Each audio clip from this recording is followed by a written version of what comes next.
Welcome to TigerCast, the college and career readiness podcast where you learn useful tips to plan out for your future. Today we are joined with our special guest, Steelworker First Class Huckabee from the United States Navy. Before we start our interview, remember to take control of your future by joining the California Army National Guard and serving your community during local and state emergencies. You'll learn marketable skills, earn a paycheck, and get money for school. Contact Sergeant Aquino today at 916-233-7615. So hi, how are you? I'm doing well. What about you? I'm good. Thanks for asking.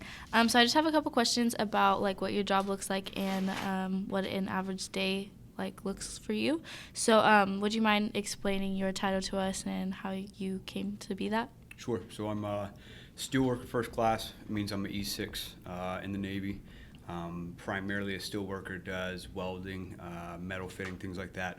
But there's a special community of divers assigned to that, which is what I am. So I'm a deep sea diver with underwater construction teams. So what I do is underwater welding, cutting, underwater explosives, and then installing, repairing, and demolishing. There we go.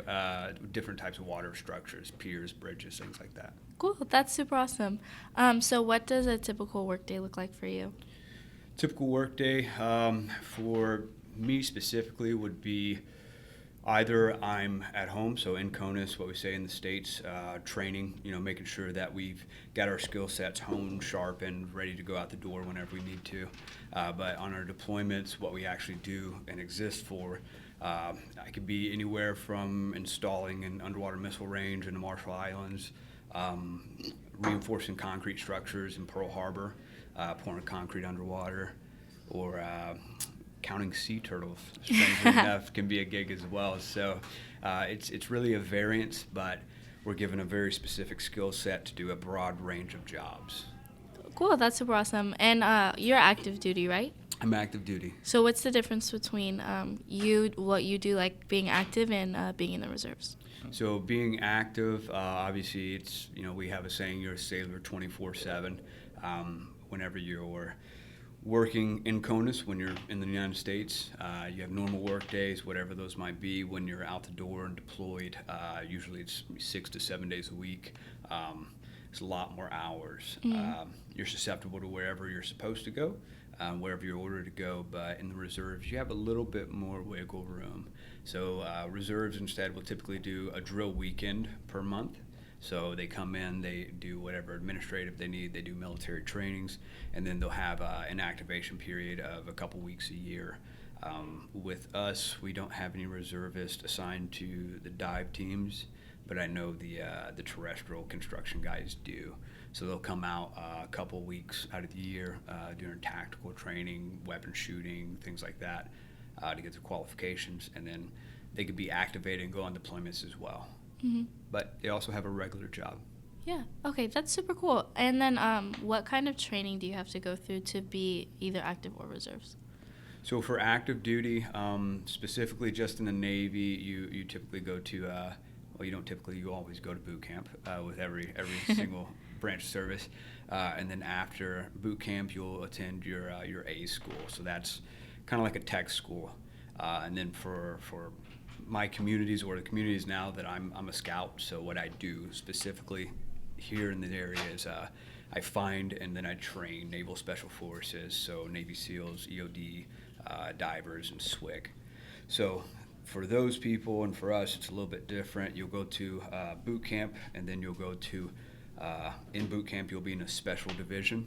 Mm-hmm. So that special division gets extra special treatment. So physical training, you get a little bit more food, which actually was nice because you're undergoing a lot more physical stress. Mm-hmm. Then afterwards, you'll go to, depending on the pipeline, a prep in Great Lakes. And that prep is basically to teach you how to lift correctly, work correctly, be a stud in the water, fin correctly, swim correctly, and get faster and stronger for the pipelines. After that, obviously, Navy SEALs go to BUDS in San Diego. SWCC as well goes to their pipeline in San Diego. Navy diver, deep sea divers, EOD go down to Panama City, where we train at dive school, and that's where the fun starts. Yeah. Yeah, it's good kick to the teeth, but it's also a really good time, and you learn a lot of really cool stuff that nobody else in the world has the knowledge to do. Yeah. Did you go through all of those trainings? So no, you don't go through all of them. You pick one pipeline. So Mm. mine was a dive school. So I became a CB. I became a steel worker, and then I applied for dive school. And then after I was taught how to weld on the ground, then I did a couple deployments with the regular construction battalions. Then I auditioned, in essence, for the dive teams. Went to Panama City for 6 months, and that 6 months was probably the most fun I've had in my career. In hindsight, there were days that perhaps I wanted evening to come a little bit faster than others. Yeah. But my main experience personally is the pipeline and dive school, which is a whole lot of flutter kicks, running, swimming, oceanic swims, what we call pull beat downs, a lot of breath holding, sprints, stuff like that. Thousands and thousands and thousands of burpees, which is always good. No. Yeah, and pull-ups for days. But after you get through the initial process where they realize the people that are left are the ones that are there for the right reasons, then it relaxes just a touch. Yeah. And then you get taught how to dive underwater safely, how to operate underwater chainsaws, how to fix people that are hurt with hyperbaric medicine, like a lot of really neat stuff. And after all of that's done with the diving side, then we go into explosives. So you get to handle C4 and TNT and some liquid explosives, some shape charges. That was a blast, literally, I guess, as well. And then you go out and you do what the Navy trained you to do, and you hope that you do it the best you can. You hope that it's safe the entire time. That's so awesome. How long did it take you to get through that whole process? So the pipeline's 6 months. Okay.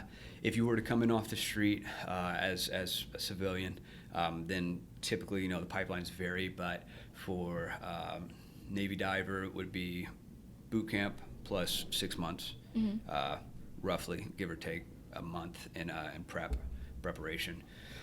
Buds is significantly longer. SWIC is close to the same amount.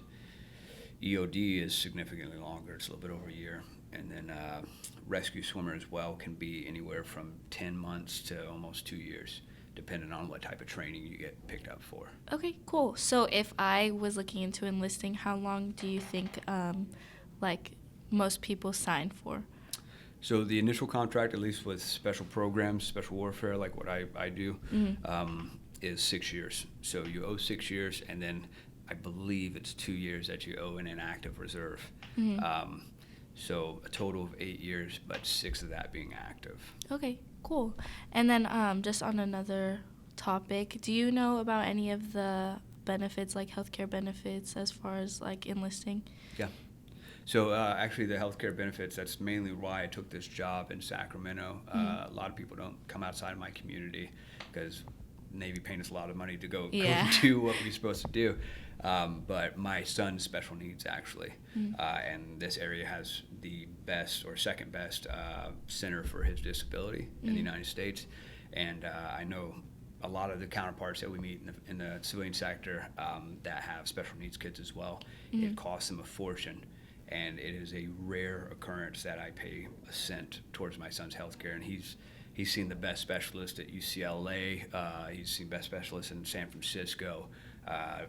This spring, we're flying across the country to the #1 neurosurgeon in the nation, and we're not paying for anything. So the health care in the military, I'd venture to guess, is pretty much unparalleled.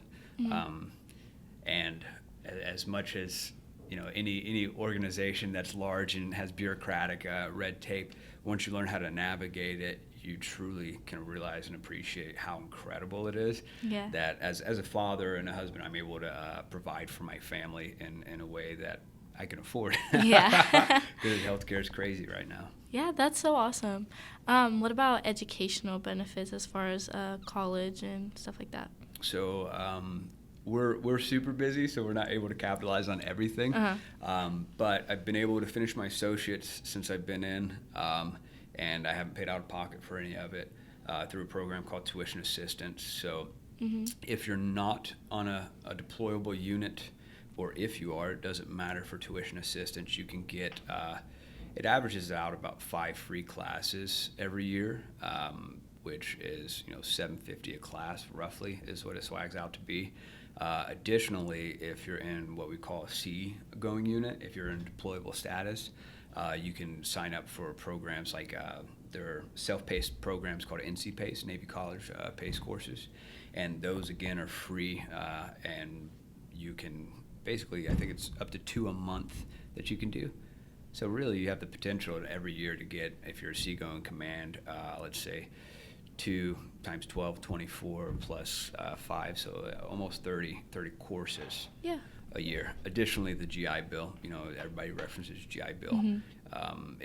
It's a lot as well. So when you get out of the service, if you don't utilize it or pass it on to your kid or your spouse, then you can do, it's about 3 years, it averages out to, of college benefits that are rather big, and a lot of people don't know about as well. There's a program called Voc Rehab. So if you get out of the military with especially some of our programs, a lot of people get beat up a little bit. Yeah. So you can apply for a benefit called Voc Rehab, and they will actually not have a tuition cap every year, which is incredible because college as well as insurance is skyrocketing. Yes, definitely.